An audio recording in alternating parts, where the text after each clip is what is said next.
Hey, Delaware. Welcome back to That Delaware podcast. What is up, ladies? What did everybody get into this weekend? The girls and I went to see Moana too. Oh, was it good? Oh, It didn't look good. No. Yeah. We've been listening to the music all weekend, and I love it. Yeah, there was like one really good song, but I didn't really like it as much as the first one. Moana was really beautiful, though. She had some biceps, and her hair was nice and long. She's grown now. She's matured. Yeah. Hold on. Have you guys actually seen the girl or woman that plays Moana? Yeah, she was in Mean Girls. She played Katie Heron in like the musical. She looks like her. Yeah. I didn't know that. Yeah, I was like, cute. that's pretty amazing. But did the girls have a nice time? I feel like it's appropriate for. It was cute. We went with some friends from church, so it was more like age appropriate for them, but it was still, it was okay. It was fun. Very nice. I never like remakes of, or not remakes, but like Sequels. second. Yeah, I always like the first one. They're just trying to cash in at a certain point. Yeah. But I'll still go and see it. Oh, definitely. I'm totally gonna go. What'd you do, Kristen? We had a little bit of a break from soccer. So we got some cleaning done, some much needed cleaning done, and watched football. It was actually a really good weekend for I'm us. sure you guys all needed that time at home. We just to, did. like decompress. Yeah. The soccer season's so busy that there's not a lot of cleaning that happens for the majority of the year, unfortunately. So when we do, we go deep. So do they play soccer now through the winter? Yeah, so we'll do indoor, yeah. Okay. I don't have 3 kids in soccer, and there's not a ton of cleaning going on because I feel busy all the time. So I can only imagine, like, because you're just so busy. I'm so happy for you that you got to like take a break. Thank Aside from the cleaning, I mean, cleaning's nice too because then it like, I don't know. I feel like Calms your nervous. it calms your have a clean. Exactly. It really does. Exactly. No, I'm all about paying attention to your nervous system. I know you pay attention to your nervous system and then report back to me, and then I'm like, oh, that's what I'm feeling. Yeah. Gotta. she Caitlin's just so lets me know. Like, Caitlin, tell us everything. Yes, my nervous system speaks to me very loudly. No, we'll be like in the office and like, well, Caitlin said, well, oh my gosh, yeah, that makes sense. Thanks, guys. Yeah. Yeah. You've got like some golden nuggets that you've given out. And we're like, oh, okay. Thanks. Happy to help. Dr. Caitlin. She gets it from Facebook. Anyway. Yeah. So what are we getting into today?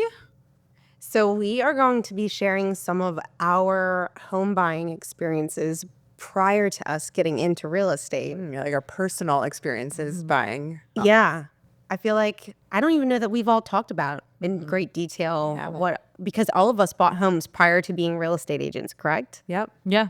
And I knew little to nothing. And every once in a while I'm in a situation and I'm like, oh my God, I can't believe that I did it like that. Did you guys have good experiences, bad experiences? I'll go into it. So I moved from out of state. I was living in Buffalo, New York. Had never owned a home before. And my now ex-husband and I were in Buffalo. I had a toddler and was pregnant with my youngest. And we had a realtor who was my best friend's mom. And she's wonderful. I'm still friendly with her. She's no longer working in the business. And we were not sure if we wanted to live in the city of Wilmington or in like a suburb in North Wilmington. That's kind of what we were between. And my friend's mom, she knows North Wilmington really well, does not know the city very well. And we ended up buying a home in the city. In retrospect, I feel like it would have been wise to go with a realtor who really, really knew the city of Wilmington, because if you live here, you know it's very nuanced. Every neighborhood has a different vibe. As realtors, we have to be very careful about how we talk about different neighborhoods. Right. And there's a lot of fair housing laws that prevent us from using certain language. And she's kind of seemed to struggle to convey some information. We knew nothing about the city of Wilmington. So we ended up, the house that we ended up buying came on the market. My then husband drove through the night from Buffalo to be the first one to see it. And we ended up getting the house. We won't get into all the nitty gritty. Spoiler alert, we got the house. We got the house. There were a lot of offers. This was in like 2020, the summer of 2020. So it was very like Hot market. But yeah, I mean, it went well. It could have very easily not have gone well, but we got very lucky. But that's why one thing I always tell my clients now is if you want to live in a certain area, try to find a realtor that really knows that area because they'll know how to communicate information to you. Yeah. And I love that we've said it before, are all in like different areas. Like I'm in Newcastle, you're North Wilmington, you're in the city, you're in Middletown. Yeah. Like Amanda's in Pike Creek, and well, Teresa is North Wilmington. She's North Wilmington as Yeah. well, but she's an Ellesmere girl. Yeah. And I'm from the Hookheston, Greater Newark area. So Right. we've all lived in different spots. Yeah. And also like we all know, a lot about the different areas in Newcastle County in general. But if we ever have like a specific question, like I've called Caitlin like, hey, like, this house on this block, like, what are your thoughts? Because I know the city, but I don't know the city. Like Caitlin knows the city. Yeah, and the house that we bought was in the 9th Ward in 19802. And I feel like that's kind of like a weird neighborhood. A lot of people don't really know what to do. It is a bit of a, yeah. Yeah, so there are houses that are on the market right now that when I saw them come on the market, I was like, really? That's what you're going with for price? Like, it just is very misguided. And I was like, oh, maybe they know something I don't know. I no longer live in the neighborhood, so I still pay attention to what's going on there. But the houses are still sitting on the market. I was correct that they priced the houses too high. Yeah. But another thing, having moved from out of state, I really love helping people who are relocating to Delaware because that's such like a unique experience to not really know much about an area and kind of have to like go off of what you hear. And I do a lot of video tours for my clients because I really know what people are looking for. Yeah. You do that well. Yeah. You do that really, really well. I love watching you like get put in that situation where you have an out-of-state buyer, especially if they're looking in the city. I'm like, this is literally the perfect. I had a lot last year. I haven't client. had one in a while. If you're moving from out of state, call me. I want to help. Absolutely. Call Yeah. Yeah. And so I'm born and raised Delaware, and so I know Delaware really well, but Caitlin knows Delaware through a different set of eyes. Yeah, I lived in New York City for a long time. I have a certain idea of like the restaurant scene and art and culture. And I when people are moving from like a major city to Delaware and specifically Wilmington, I kind of know what they're looking for. Yeah. But what about you, Amber? So I bought my house in 2009. I was 25 when we went under contract. That was like my goal. I wanted to buy a house by the time I was 25. And I closed, I think it was November 11th. So I had turned 26 right before I closed on my house. So I still consider that I met my goal of being 25. But I had been looking and I was very conscious of monthly payment. I didn't have a car payment then. I was just always nervous to have payments, especially high payments, because I didn't want to get myself into a situation where I had this really high payment and I ended up being house poor or, whether it was a vehicle or whatever. So I was very conscious of that, but I ended up going over budget, but not too much. It's funny saying it now. So my budget then was $800 a month. Wow. And I ended up going $1,000. My mortgage was $1,000. Not to age yourself, but what year was this? 2009. I'm 41. You don't look a day over 30. Okay, thank you. Moisturizer, people. All right, let's get back on track. I'm trying to think of what I was paying in rent in 2009, and it was probably around $700, $800. Yeah, for a room in a house. Yeah, in New York. No, then I was graduating college, so okay, yeah, okay, yeah. But so I ended up going over budget. And I was still comfortable. That was my absolute max. I ended up getting seller assist. I did the DSHA, Delaware State Housing Authority, had a program then, they do now, where you could get some assistance. So I actually went to closing with $0. I got a check back for $500. Yeah.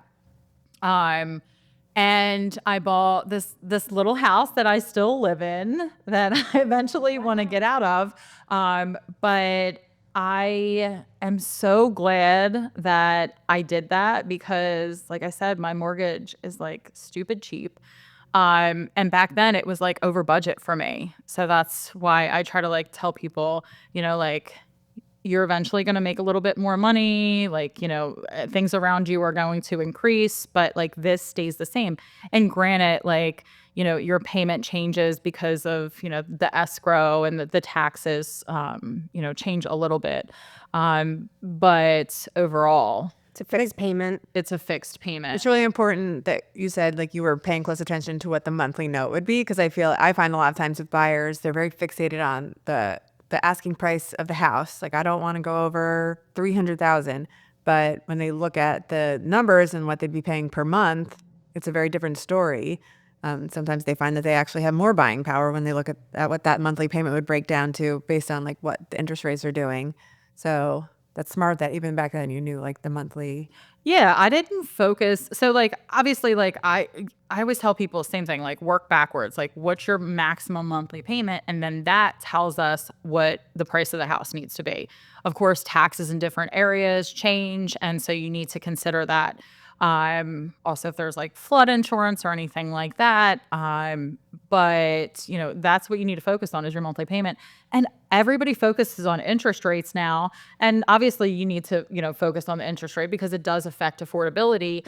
But I didn't know what a normal interest rate was then. I don't even know now what a normal interest rate is. I got in at 5.29, and that's just what my interest rate was. I had no opinion about it, and honestly, nobody really around me had an opinion about it either. And then a year later, I refinanced to 3.75. Wow. That's where I'm at now, and that like took my payment down actually an extra $100. So like pretty quickly after I bought the house, I refinanced. It was like a year later. So, when people say like there was that slogan, like date the rate, marry the mortgage, like, yes. Marry the house, date the rate. What did I say? Date the rate. Marry the mortgage. Yeah. I think Or what? I think it's marry the house. marry the house, date the rate.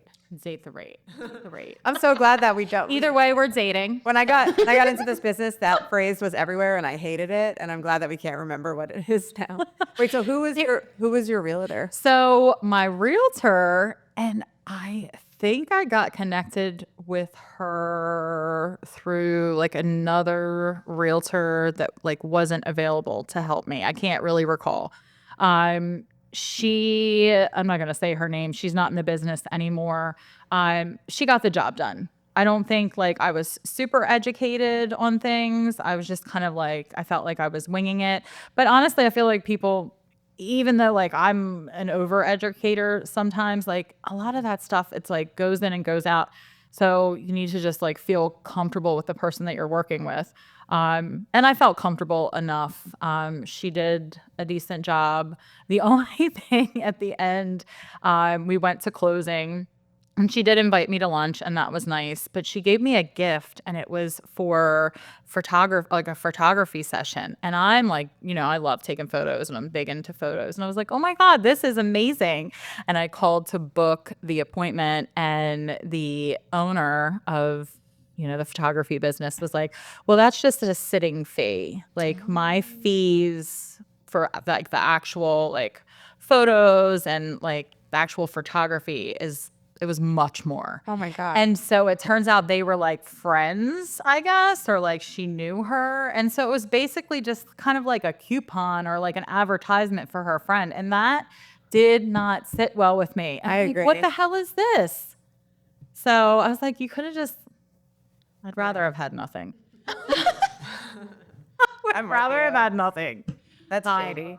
But yeah, I didn't want to go to lunch with her because we didn't really have like a connection. We didn't build like a more intimate relationship. It was just like, I met her, she showed me the houses.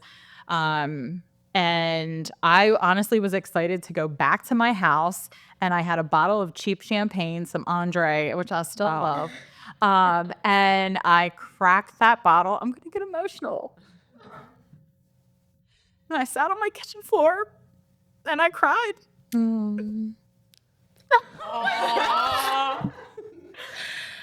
I was like the first one in my family to buy a house. Like, Yeah. big deal. That is a big deal. That's an amazing story. Yeah. Yeah. Somebody pay attention. And I bet that Andre didn't give you the headache that it would have given you today. I still drink Andre and I love it. Okay. So it's like a me headache. But yeah. We're very proud of you. Thank you. I love That's why you're such a good agent. And yeah, you carry that experience with you Yeah. for all of your clients. It's a beautiful thing. Yeah. It's such a big deal. And now you have your little family there and your Yeah. daughter's being raised there. Yeah. Yeah. It's really a beautiful story. It is. I've heard it before, but I'm getting emotional too. Yeah. So who wants to go next? So I can wipe these tears. How about you, Jeanette? So I have a little bit of a story with the house that we're in now. We originally were supposed to build in Kent County in a development, and we were unrepresented, which was a bad idea.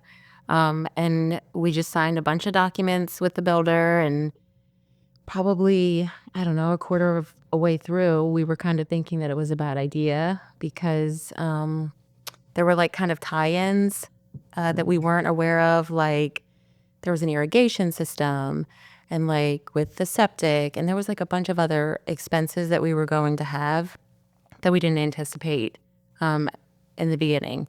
So then I was like, maybe we could build somewhere else. So then we got an agent without canceling or letting the builder know that. And so then it was a whole thing. And then we were going to lose our deposit. And the agent that was representing us, they work for Crown, it's Kelly. Oh, yeah. And she was great. And so then she drove us through all the back roads of Middletown because we wanted like land. And I saw land and I was like, hey, I want to know who owns that. And she pulled up to the neighbors and she got information. But the way we were able to not forfeit our deposit was he actually just transferred the same build to Newcastle County where we are now. So we were able to, but then he didn't want her on the deal for the new construction. So there was two parts, right? Like she represented us for the purchase of the land, but then he wanted her out of the deal for the construction part. And we got screwed. We did. So I do not recommend going, especially if you're going to build, because we had so many problems. I had to file a claim with Newcastle County for our stairs. They were deemed unsafe, and the builder did have to come back and repair them, but it was a nightmare. She could have saved us so much time and headache. Yeah. So you wish Had you had we- from the get-go Oh, yeah. the realtor. Yeah, but he kind of was putting little bugs in our ear about, oh, no, you're going to have to pay way more money if you keep her on. And, I didn't know. So I was buying what he was selling. I was like, oh, okay, like, I guess, The end Yeah. goal. But do not recommend. That's You need an agent with new live anywhere. construction. Yeah. Yeah, and that's such a good point that you're making, and I love that you're sharing that experience, because I think people especially feel like they don't need an agent with new construction because it's told that way, right? Right. Like the builders will say like, "Oh, you don't need an agent." Well, you don't need an agent until you do Until you do, right? yeah, you don't need an agent until you need an agent.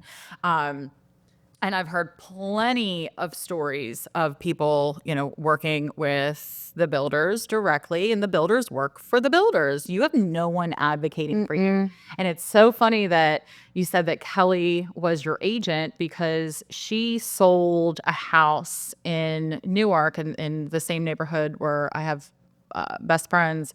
And I was asking her about the property because it was under contract for a while. And she was like, it's still under contract because it was contingent on them buying another property, and it happened to be new construction, and they did not go and see the model home, or she didn't sign in, or whatever happened. She wasn't a part of that transaction, but it was a disaster. And I forget exactly what she said, but in the agreement, there were things that they said they were going to do, and it was in writing, and they weren't doing, and it wasn't built that way. And she still kind of helped them a little bit, like to navigate them and help them navigate that and give them resources. But had she had been their agent, Sure. that wouldn't have flown. Yeah, she actually did tell me to like reach out to Newcastle County. She was still really helpful and she didn't have to be. Right, exactly. Yeah. That's great. That's one thing that I feel like most people don't know. I would not have known this. If you are interested in buying new construction and you go into the new construction, the builder or the community, and sign in without your agent, you cannot use an agent. Your agent needs to be with you from the first interaction with the new construction builder, Yeah. or you have to go unrepresented with them. So Yeah, and they will hold you to that. And this is very serious because just like Jeanette just said, you have like if you want to move forward with that community and buying a house in there and building a house in there, you now have no one to advocate for you. If some stuff goes down, if something happens, like nobody's advocating for you. Now you can, like I have out-of-state buyers that came in and they were interested in this neighborhood and they showed up before me, but they told them that I was their agent, and I called, to let them know as well. So like we communicated that they were, aware of it. But yeah, that's scary because here's the thing, you're not saving any money. They have already budgeted in to pay an agent. And so you're not saving any money. probably costing yourself more money. You're costing yourself more money. And like you said, time, headache, stress. So like we always say, you have those rose-colored glasses and you get excited, but just stop, pause. What about you, Kristen? So the first time we actually did not, the first house that we bought, I represented us. It was the first house I sold. But prior to me getting licensed, we were looking with an agent for a couple months, and it was not a good experience. She was late to every showing, and not by a little bit. Like, we're talking 15 minutes late to showings, every single one. And she wouldn't get us in to see houses. It was just not a good experience. And I got connected. She's still in the business. I can't remember her name. I got connected through my mom. My mom recommended her, and I didn't even think for half a second that I should interview agents or do my own research. I just said, all right, well, my mom knows her and liked her, and I'm just going to use that person. And it did not go well. But ultimately, we did not buy our house with this person. We took a pause. Our life situation had changed. Matt's career situation had changed, and he got a job with Wilmington Police. And so we needed to switch where we were looking and shift to the city of Wilmington. And at that point, I was licensed. So actually, part of why I got licensed was my father-in-law, who my now father-in-law said, I feel like you could do a better job. So here we are. Doing a better job. He was right. And so ultimately, your agent was amazing. One of the best in the business. Yeah. Yeah. So you bought in the city of Wilmington for your first time. We bought, and I was 23. Wow. We were 23 when we bought. Yeah, little 2-bedroom, 1.5 bath townhome in the city, west side of the city. The house was great. It was a great house. Great first home for us. How long did you live there? 5 years. Okay. Yeah, we lived there 5 years, and we had our first daughter there, and I was expecting a second, and the 2-bedroom didn't work for us anymore, so we sold, and I wish we never sold, honestly. I wish, and this is another thing. This is a pet peeve. I was going to say, you say this all the time that you wish you never sold that house. Nobody in my world talked to me about keeping the house as a rental and finding a way to finance, because we actually had to bring money to the table to sell that house because we were underwater. It was just not a good time in the city of Wilmington. And we could have, like, somebody should have said something to me, like, and I was in the business, like, there's no excuse. But honestly, it's another conversation about, like, where you hold your license, right? But yeah, I wish to this day that we had kept that house because it is appreciated in so much value. And the mortgage payment was like $1,300, and I could make so much more on rent So if you are thinking about selling your little starter home and in the back of your mind you're thinking maybe this would make a good rental, talk to us because that's one of my biggest regrets is selling that house. Yeah. When I take people to see homes, especially in the city of Wilmington, I always try to like bring that up. Like, and if down the road you wanted to move somewhere else, this would make a good rental. And sometimes people are like, oh, no, we're not interested in that. I'm like, you never know. You It's might not be for down the everybody. road. Yeah. That's why I'm not selling my house when I move. I'm keeping that house. Like I said, my mortgage payment, like it would be so silly Yep. to sell that house. So I love hearing these stories. I haven't heard a lot of them. yeah. Well, thank you so much for tuning into another episode of That Delaware Podcast. We will catch you at the next one. Thank you for tuning in to another episode of That Delaware Podcast. Be sure to follow us on Instagram at That Delaware Podcast and our team page at RosaioTeam_real estate. And of course, if you have any real estate or Delaware questions, feel free to reach out.